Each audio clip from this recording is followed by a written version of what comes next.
At the beginning. Chapter 8. Then the all-powerful one turned his attention to Noah, and to all the wild beasts of the land, and all the great livestock that were with him inside the floating vessel. And the all-powerful one caused a mighty wind to pass over the land, and the waters began to recede.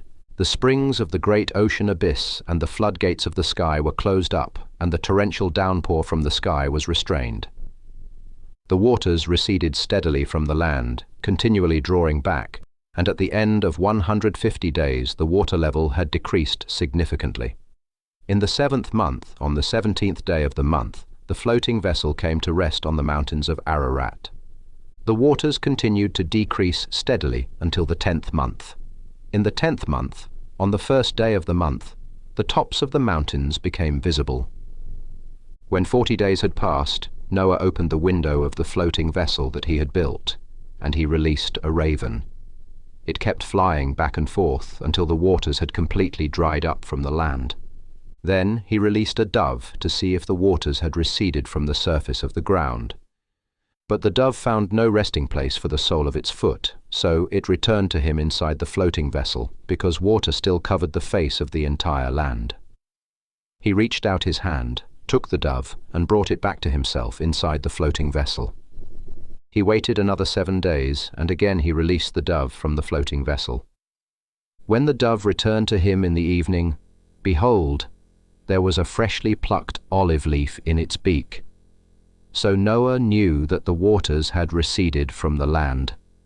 He waited another 7 days and released the dove once more, but this time it did not return to him again.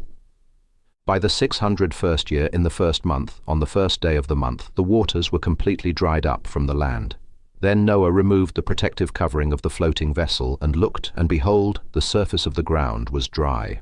By the 2nd month, on the 27th day of the month, the land was completely dry.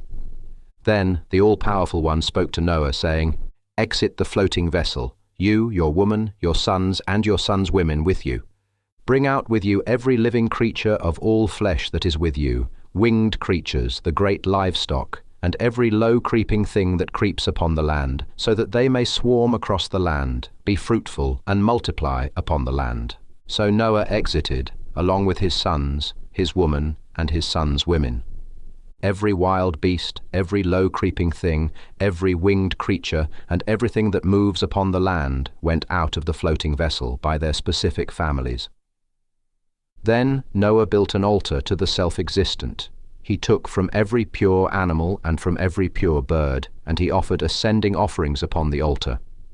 And the self-existent smelled the soothing aroma, and the self-existent said in his heart, "I will never again curse the soil because of humanity, even though the inclination of the human heart is harmful from youth. Nor will I ever again strike down every living creature as I have done. As long as the land remains, seed time and harvest, cold and heat, summer and winter, and day and night shall never cease.